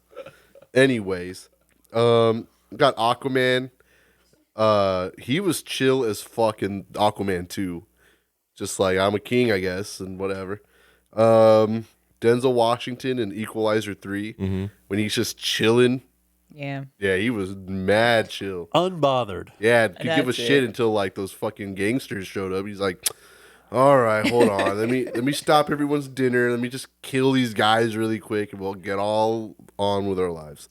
And surprisingly, and I swear to God, I'm not changing my answer because she said it, but Jules is also my number one chiller. Yeah, Okay, Chillest Vibe went to Jules from Jules. Rightly so. appropriate. No lines and no pants. Okay, we're getting serious. Straight face. Favorite director? Oh, Oh, okay.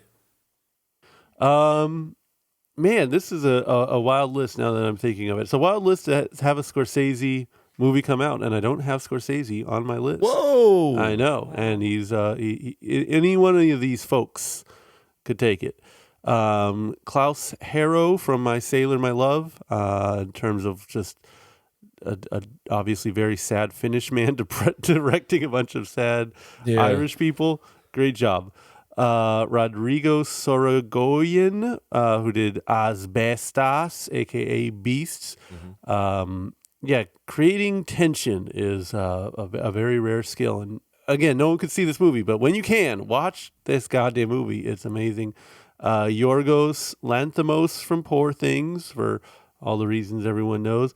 I had Goran Stolevsky from Oven Age, since that was just Yeah. mostly two people talking, and that's what directing is. But I gave it to A.V. Rockwell in her first movie for 1001, because I have not given enough love to that movie in any other regard, and I think everyone's performance was stellar. And when everyone's performance is stellar, even when you have the same different actors playing the kid at different stages in life, and they're all doing it, and it's her first damn movie, and is a fucking masterpiece. This was ultimately went that route for my number one. Yeah, this was a weird one because I had to leave a lot off. But I went with Killers of the Flower Moon, Martin Scorsese, believe it or not. Also, believe it or not, Ari Aster, Beau is Afraid. These are a lot of moving parts. Definitely a very deliberate look. They're just good. You just kind of have to say they're good. Kind of like Tar last year. Right. I also have Klaus Harrow for My Sailor, My Love. Talked about it before. It's a really subtly well done film. Then I have Gareth Edwards for The Creator, for all the wonderful things we've said about The Creator and how cool the movie is. And then I went with, again, possibly with the recency bias, Yorgos Lanthimos for Poor Wow. Things. It's Okay. just a lot of stuff, and I think that the look of it really sold me on it. Yeah.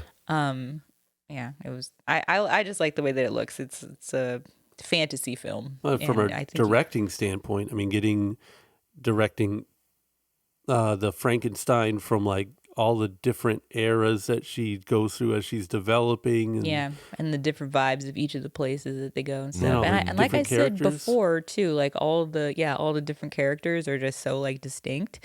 It's a lot of different stuff going on, and I think any of those things could have been kind of impressive, but all of them together is really cool. All right. 5, Klaus Harlow, My Sailor, My Love. Again, you said that wasn't streaming anywhere? No. Damn it. Then you've got A.V. Rockwell for 1001. Definitely should be recognized for that being somebody's first film. That's a major feat. Gareth Edwards, I really liked what he did with Rogue One, so it makes sense that I would love the creator. I put Yorgos in at number 2 for Poor Things. That's the first, I guess Dogtooth was cool, but first Yorgos movie where I was like, wow, you need to see this, and I'll actually go and just tell people in the streets to go see it. And then number 1, give it to Scorsese, Killers of the Flower Moon. I was dreading the runtime. It was a blink of an eye because it was so well done. I really enjoyed that. And, he should get some credit. His time will come. Yeah. His time will come. Good. I know I snubbed him, but his time will come. All right, everyone. These are the right answers. Ready? I think I'm ready. What happens later? Meg Ryan's directorial. Double duty. I respect that. Triple duty. She wrote it. Oh. I don't think that's true. I thought she did. I'm sure you do think Hold she on. did. What's it called? Hold on. We're about to fight, bro. I thought it was like based on a play. Oh yeah. See, so like it's based on something, but she wrote the script, bro. It says based on Shooting Star, and then screenplay by Meg Ryan. All right. All right. I'll take my lumps. Yeah. I was wrong. You were right. So her and the guy that wrote Shooting Star, she's like, I have an idea. Me and Mulder, we're hanging out. She's like, this doesn't take place in an airport. Shut up. Here's the script. We're just going to fuck around. Yeah. We'll figure it out. I didn't read your book, you stupid. Something about an airport, right? Yeah. No. Whatever. Yeah. Fuck you. All right. Anyway, what happens later with Meg Ryan? We got Gareth Edwards, the creator. I thought it was like scientifically, I thought it was cool, and I thought it was really good looking. I keep giving this one movie awards that I thought this one other person would give awards to. Beau Was Afraid, Ari Aster. I really liked the way it was shot. Everything, I was stressed out the first time I watched it. Yeah. It was stressful because I was, what the fuck is happening? Saw X, Kevin Gritchert. Tobin Bell. He's a fucking legend. Clearly. I can't remember. I can't read his name. I know he did a lot of Saw films, but I can never remember his name. Oh, he did Saw 6, right? Some of them. Yeah, he did Saw 6. So yeah, definitely legend. And my favorite, just because of pure anxiety, intense, just fucking got me. This is the only movie this entire year that got me on the edge of my seat. Okay. That wasn't Skinamarink. How to Blow Up a Pipeline. Yes. If you can make it all intense for an hour 45 or 2 hours, Yeah. and I'm thinking the entire time a goddamn bomb's gonna go off at any second. Yeah. God damn it, That was brother. killer. Yeah. That's it. That's my number one.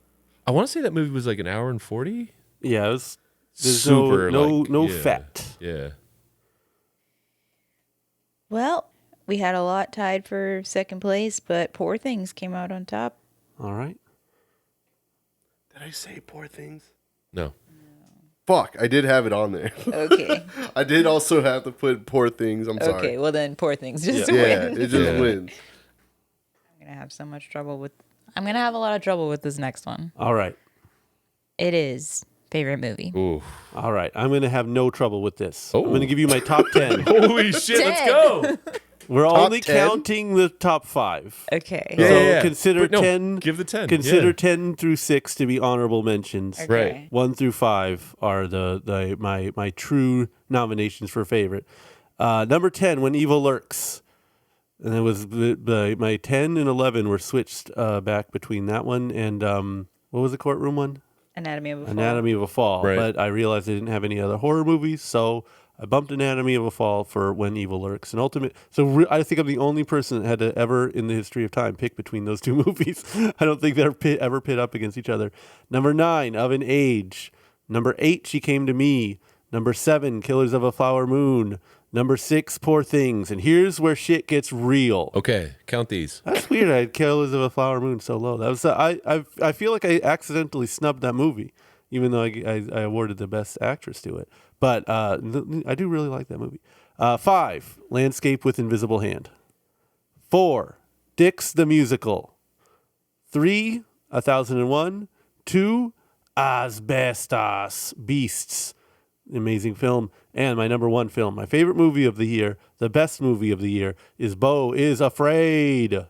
That held true because once you we saw it relatively early, and you're like, I think this might be my favorite of the year. So it beat a lot of competition. I haven't rewatched it, in all fairness, but the memory that lives in my mind is at one point I was like, it's Dix and Beau, and those are the only two greats, and then everything else is everything else. But then I really looked at the list. There's like a lot. I could give you like 30 more movies that are like pretty damn good. Oh, of course. Which is a lot for a year, which if you talk to anyone in the world, they'll say, oh yeah, there's no movies anymore. They all suck. It's all Marvel movies. It's weird still hearing that when you're like, we just saw, was it 174 this year alone? I think I think I was at 167. Okay. Yeah. That I saw personally, and I know you guys saw ones that I didn't see. Yeah. So yeah, it's pretty good. But Beau is Afraid is far and away my favorite. That one, I remember that one like profoundly affecting you. Yes, and it remains. So we had 186 on this list that maybe is like give or take 2 if we were not talking about things that we were actually going to rate, like streaming movies. Yeah, like Stop there's making sense. streaming movies and stop making sense. Yeah, and when there was a handful, I think there was a handful of like reissue films. Yeah, Nightmare Before Christmas. Yeah, but Dawn I didn't of the add those Dead. to this list. Just Stop Making Sense was on there, and then there were 2 Netflix movies that we talked about. Well, regardless, we saw a lot of. There was a lot movies. of movies. Okay, I had a hard time. I had a hard time so much that so many of these were shuffled around. I guess it may or may not matter. Okay, so my honorable mention could be 5th or 6th place. Radical. Right. A really great movie, a movie that made me feel like glad to have watched it and happy that the people put in the work that they did. Then I have How to Blow Up a Pipeline. Too well done to not add it. Then I have Saltburn and Poor Things, which are kind of the same vibe, where it's just like crazy stuff and just kind of like, wow, you're very weird and that's fun. Watch it with your family. Yes, put it on at Christmas. Then these things, I couldn't choose between one or the other. When Evil Lurks. And then my number one was Landscape with Invisible Hand. Okay. Oh, cool. Yeah. So there was a period earlier in the year where I think we were doing our tier list, and The Devil Conspiracy, I think, was S tier, right? Because at that point, that was probably our favorite movie of the year. So I was like, wow, that'd be crazy if this made it all the way through the end. And then we saw Of an Age. We kind of thought the same thing. It's like, oh, wow, that came out of nowhere. I think we might have given that an A or an S tier as well. There was a period during the year where I thought 1001 would be my favorite of the year. We were all really excited about How to Blow Up a Pipeline and thought that might carry through. But these are all honorable mentions along with Anatomy of a Fall on my list. At 5, I went with Landscape with Invisible Hand. That one held up really strong. Jules, I got to put that up there as well because it was just, it's weird. It's simplistic, but it's wholesome, and I don't know, just it hits you in all the right spots. I got to put Killers of the Flower Moon at 3 because again, I was dreading the runtime. I didn't think I'd be into it. It was quite the opposite. When a horror or thriller movie comes along that, like I said, creates iconic imagery or has something fresh to put in your face that you haven't seen before, or that gets you thinking well beyond the theater, I think that deserves merit. So I got When Evil Lurks at number 2. And this is not recency bias because I spent a lot of time looking at the entire list and weighing this, but I got to put Poor Things as my favorite movie for number 1. Honorable mentions, just one, because I didn't know we had to do a top 20 honorable mention.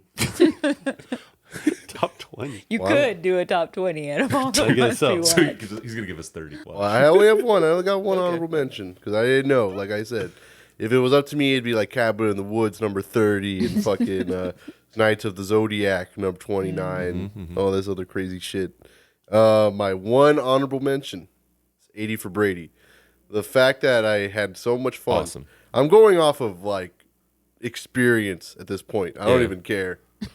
Even though most of it's mostly just because of the vibe. So 80 for Brady is number 6. Then I'm gonna go ahead and put Poor Things as my number 5.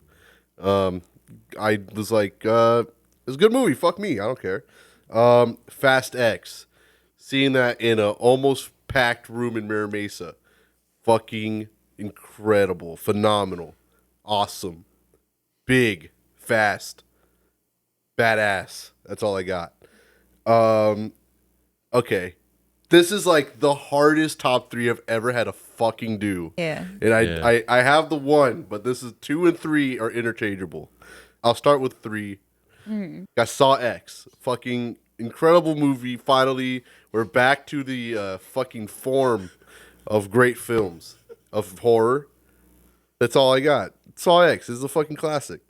The Devil Conspiracy. Now, this is like, it's hard to say that they're changing the game with that one, but they definitely changed a lot of fucking shit. Like cinema, they're not changing the game. yeah, cinema, like as we know it, is changing because of that fucking movie. Right. Like fucking Scorsese, fucking Ari Aster, they're all looking at that fucking movie going, holy shit. And when you think about it, they're changing the game. Yeah, they're like, fuck, Devil Conspiracy. Maybe I should like try. Yeah. Yeah. Step it up. I have to fucking try, right? God damn it. It's the most creative film I've ever seen in the year.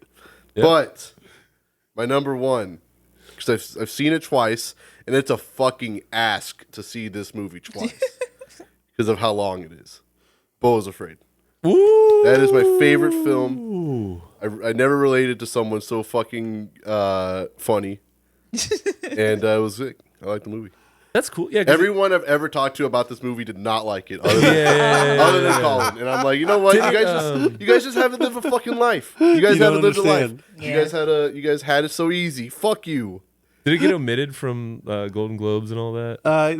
They think they nominated Joaquin for Best Actor. Oh, okay, yeah. But yeah, other than that, Okay. absolutely not. Dude, that first hour alone Insanity. is just No, the whole film. Yeah, the whole. But what I'm saying is like, Oh, like alone. you can still vividly remember watching that first hour Yeah. because you're just like, what the hell is happening? It's looks so- up- And then it just keeps going and turning into different things. And like people give that grief, but it's, I don't know, go with it. Have a good time. Take the ride. Now, normally we would end because it's a great movie, but guess what? We end on a fucking sour note. Well, we didn't end because I have to say favorite movie ended up going to Beau is Afraid. There we since go. 2 people put it on top. Colin, stand up. Here's your award. Take a bow. Here Thank go. you, Take thank your- you. take I yours. won. Thank you. Accepting on behalf. Thank of you. What are you Joaquin wearing Phoenix. tonight? Some fucking nasty ass sweatpants and a Nike ACG crew neck because it's cold. What's next for us? So our final category, Everyone's favorite, the one you've all been waiting for. the one everyone loves to hear, The one we've all been waiting for. the one I struggled with the most. Yeah, it was a stacked bill. Stacked bill for this category, which is Haters Ball. hate. Oh my God, there was a lot of bad ones. I'm going to give you 2 honorable mentions, and these are left field.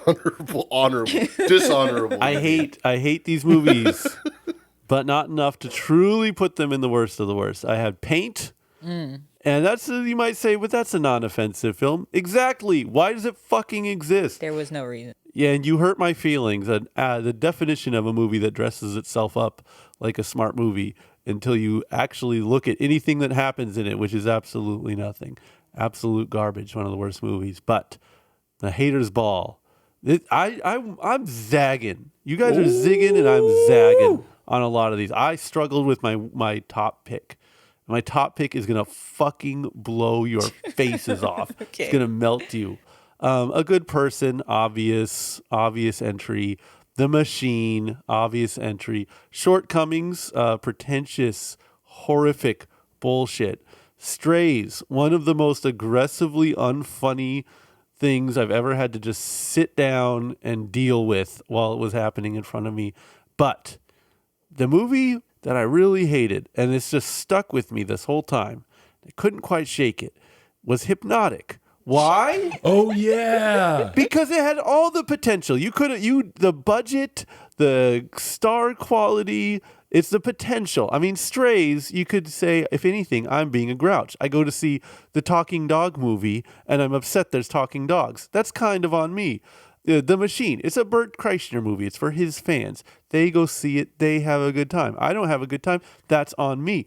But Hypnotic was such hardcore gibberish, Yeah. such forgettable mess. I legitimately scrubbed from my brain completely, was reminded of it. I said, what? Why? It's like It's a sci-fi movie starring Ben Affleck. should be Okay. cool, should be fun. Yeah. It's the potential they had. It was theirs to lose, and they lost it. They had the most resources to work with. All these Jesus movies, and I'm sure you guys are going to poo-poo because you're all such city folk. You don't understand the other walks of life that exist out there. It hurts because it's true. They're working with like $20,000 that they fucking collected at their church. They're No. shoestring budgets, and they're trying. They Not have at to, but Hypnotic had it all, and they lost it all. They wasted our time. They were worse than being horrifically bad or funny bad. They were just boring and confusing, and that is why I have that as controversially the worst movie of the year. Controversial.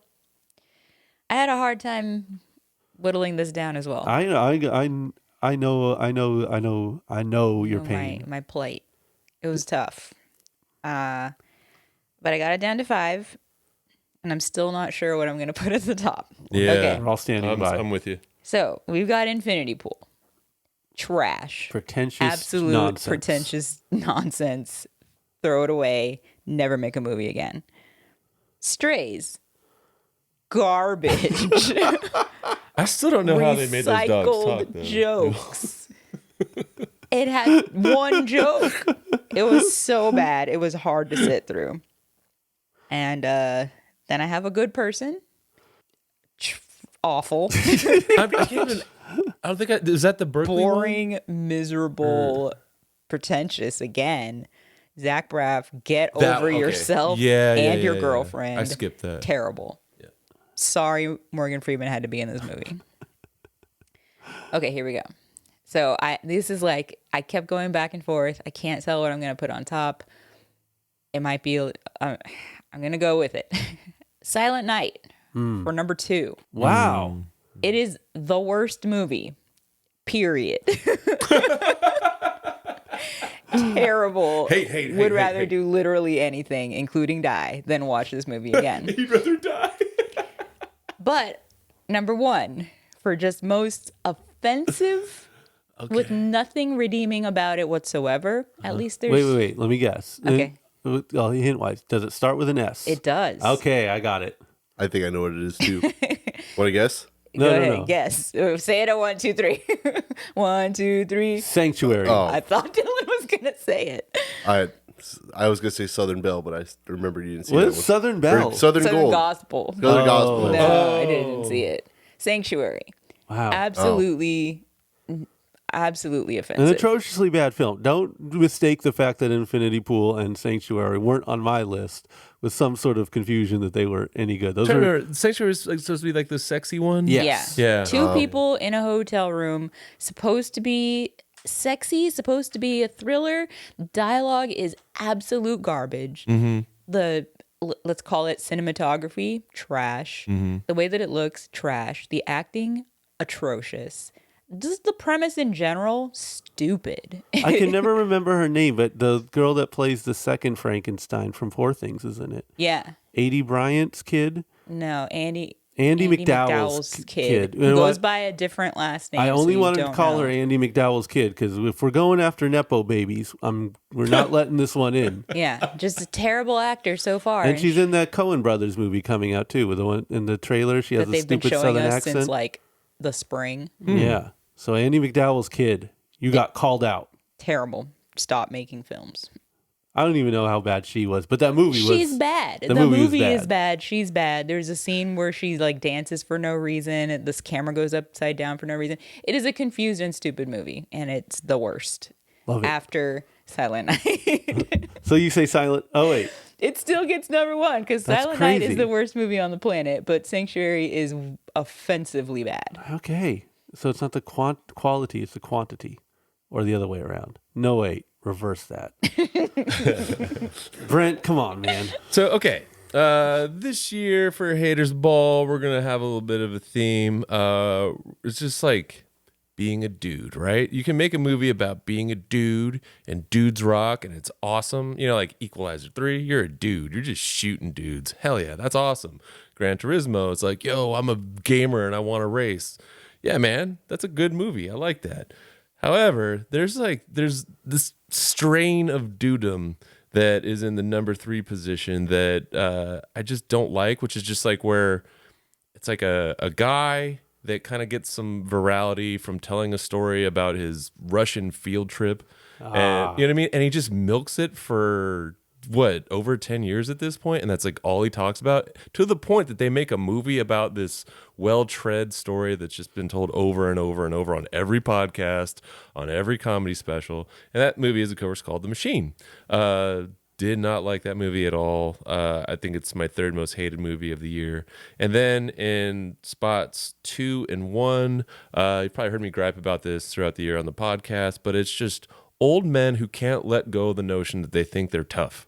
And they need to be portrayed as tough. They need to be almost invincible. And they need to be in action movies. And they need to just like hog up screen time, you know, in one case to the tune of over 3 hours. So I think my number 2 most hated movie on the year is Marlowe.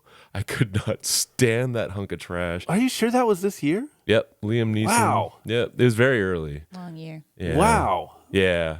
But Wow. I remember just sitting there, just not enjoying myself in any Man, that's how capacity. bad all these other movies were. Because that was a very bad movie, and I Didn't didn't even cross my mind to put Yeah. it on here. It wasn't that bad. It was pretty bad. It was rough for me. And then number 1, I've got Indiana Jones and the Dial of Destiny. Love it. Love it. The movie. Love it. Nobody, Go the fuck off. Yeah, nobody Yes. asked for this shit. I'm at fucking Star Wars Celebration in Anaheim. They're like, yo, Harrison Ford's, I just saw him in the hallway. I'm like, oh shit, they're gonna announce something cool. And then sure enough, they bring him up on stage. He like hugs John Williams. I'm like, this is beautiful. This is like 50 years of friendship, you know, and John Williams is retiring. He's gonna say something really nice about John Williams, which he does to his credit. I'm like, now we're gonna fucking drop some cool Star Wars news because this is Star Wars Celebration. He goes, oh, and we just finished Indy 5. And they show like his silhouette as Indy, and the crowd's Yeah. like, all right, Star Wars, I don't know. Thanks for showing up at Star Wars Celebration to talk about Indy 5. And then, then we have to go see this damn thing. It's a mess. I did enjoy the fact that I think it was like 2 weeks in a row we saw old men fighting on a train. That was very funny to me, but it didn't mean that I necessarily enjoyed it. I just thought it was just hilarious in that regard. But yeah. I support this slot again. Potential, the budget, the Yeah. name recognition, everything you had. It was yours to lose. Yep. And you lost it. You fumbled the bag. You guys are living in the past. It's not about him. It's a bad movie. It's about the lady taking over. Well, yeah, they should have made it just be her. Then why did they have this? Oh, guy but in then it? you would So that he complain can- about that And too. then they lock he it down can to the. pass it on. Or just make a new adventurer movie. It's so silly, Yep. unnecessary, absolutely unnecessary. Oh, that was your one? Yeah, it's my one. I don't believe in hating in movies. You know, like I love anyone trying to express themselves through art creatively. You know, just show me what you're into at this weird fucking moment in time in life that we're all experiencing all at once. You know what I mean? Like I don't hate on things, but if I had to pick a couple, I didn't really write a list down. I'm just looking at my my letterbox, and then I just sorted it by least. Least favorite. Yeah. I try to like anything realistically, even though I hate a lot of things. But film, I don't like to hate on film. It's weird, I know. All right, so my least favorite two apparently were The Oath and Nefarious. But I think I just did that Oh yeah. to not give it like a weird jump. I just like I don't like them either way. I don't think about it. The Oath is a really funny movie. I'll give it that just because it's like holy shit, what the fuck is happening all of a sudden like halfway through. And Nefarious is really funny because the guy from Saw 7 just being like, "Yeah, but I'm fucking kill your daughter, you fucking idiot," or some bullshit. And then that one guy comes back up. What's his name? The Fox News guy, Oh, Glenn Beck. Glenn Beck. Glenn Benton. Glenn Beck. It's Glenn Beck. It is Glenn Beck Beck, shows yeah. up, and you're like, whoa, wait a minute, what's happening here? And then if I had to, this is a movie I did not touch on because at the time I think I just no one cared. I don't even know if I should really talk about Do it. it. Go on. The Martyr or Murderer movie, like there's like a Filipino film that just was like terribly, like kind of like just terrible. It was just a bad film. I remember that one being like really bad. And then like the other ones that I have low are just kids movies. So I don't want to hate on the fucking Camp Hideout. That's not fun. That one was pretty tough to get through. Yeah, But that's not fun to make fun of. It's the little kids. And then The Machine is down there. yeah.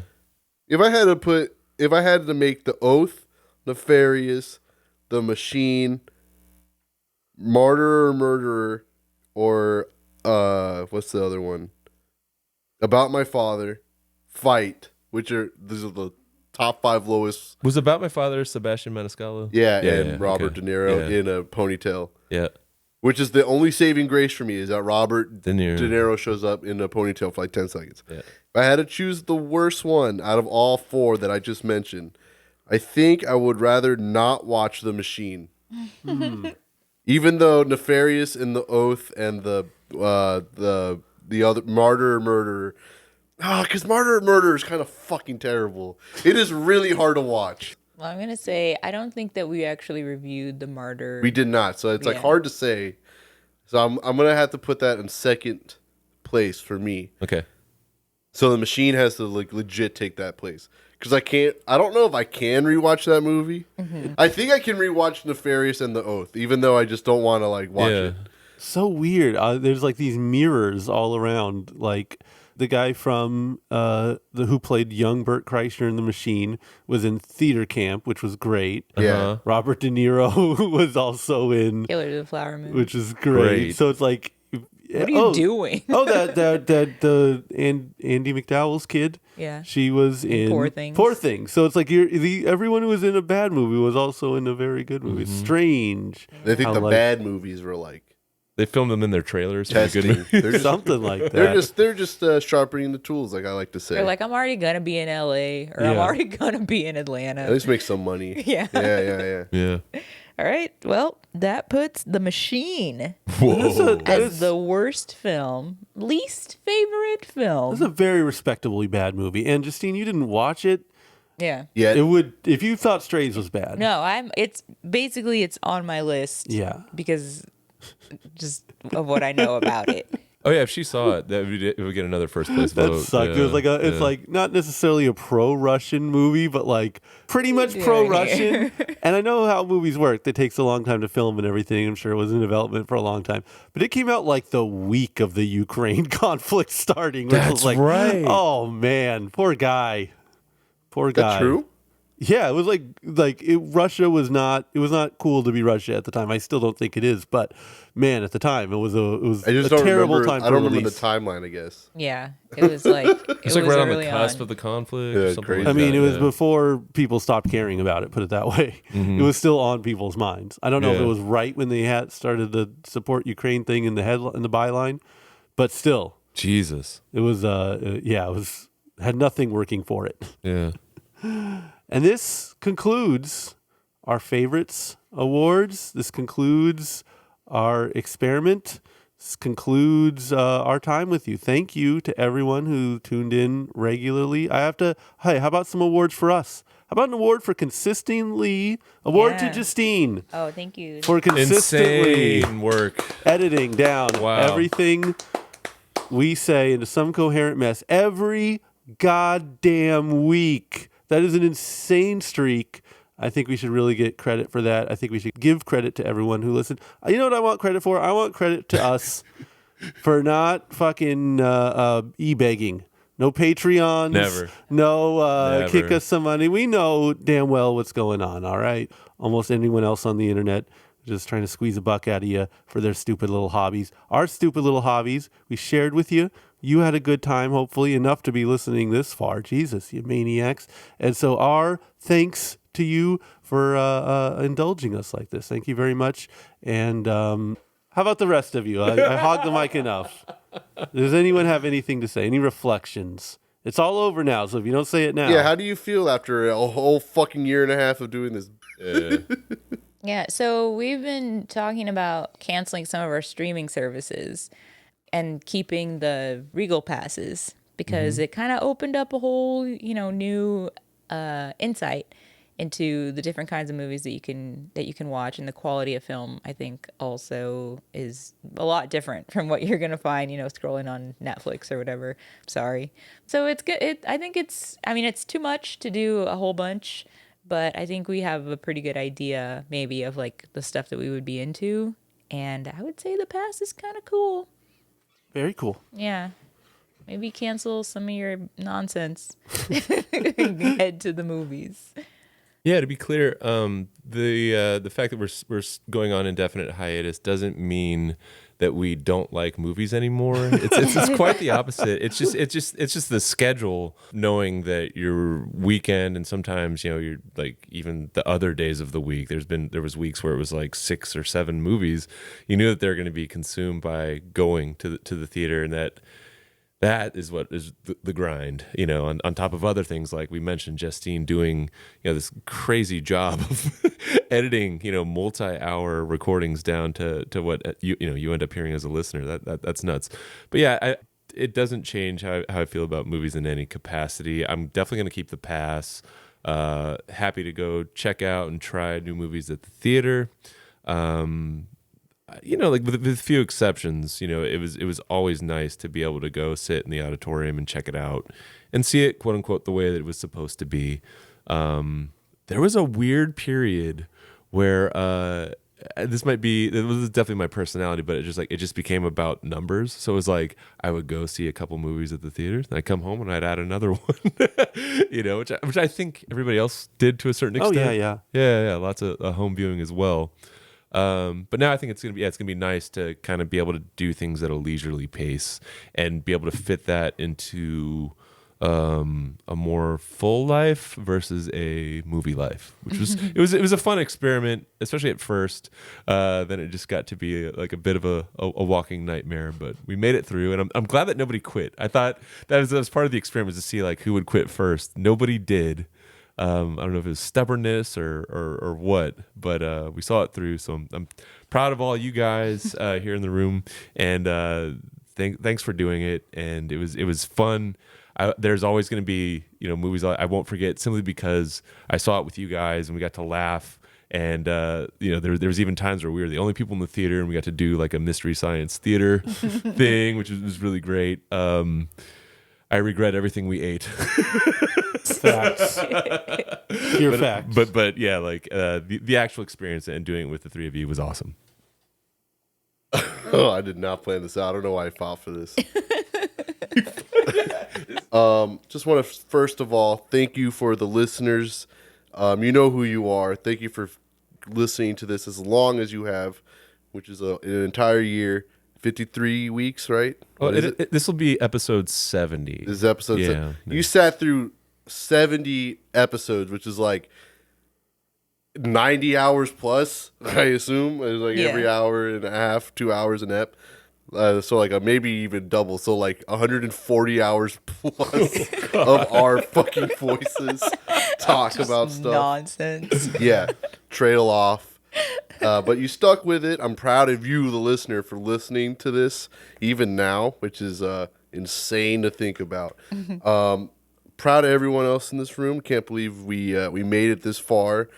2024, we're gonna watch at least half the movies we did in 2023. Probably. Yeah, like at least in theaters. Like we're not watching every goddamn fucking thing, but it's gonna be sick. Hope we come back. I'm just kidding. Nah, but for realsies, happy everyone's still here. We haven't fucking choked each other out. I'm glad there's no physical violence between any four of us. Yeah. Like there was times where it's been close. Like you feel the tension. You can cut the tension with a knife in the air. It was insane. Yeah, when he was waving that gun, I was almost Cullen carries one. I had a gun era. Yeah, okay? and like he was messing around with it, like kind of like spinning the the chamber and pointing at us. It really wasn't cool. You know, every time we disagreed with him or something. yeah, we're like, dude, strays. Like, how'd they make the dogs talk? And he's like, he just like actually like chambered rounds. It was fucked. Oh, I give this movie 1 bullet. And I spin it, and I click it, and I put it to my head. Your head. It was Deer like, hunter style. like, Pull the dude, trigger. man, he cleans your shoes, Yeah. and you're gonna play Russian roulette with his head. Weird. No, but I'm happy for Colin for being. I'm proud of Colin for being a good sport, even though I'll hop on him and make fun of him constantly. But I'm glad he took it into the chin. This is the last time I get to say that. And it was fun. I'm still gonna go to the theaters. I'm keeping the pass, though. I think I'm gonna go like twice a month. So I don't know. I guess they say it's worth to have the pass to go twice a month. Yeah. Yeah. So I guess I'll keep the pass. But I'm proud of us, and I'm grateful for Justine for editing all of this, because I'm sure she's fucking tired of our voices. Like I'm sure she fucking hates Colin's voice. And I'm sure she hates my voice even when she can hear it from above upstairs in a different room. But that being said, thanks for listening. Anyway, guys, have a good 2024 and beyond. Bye. Unlimited. Yeah!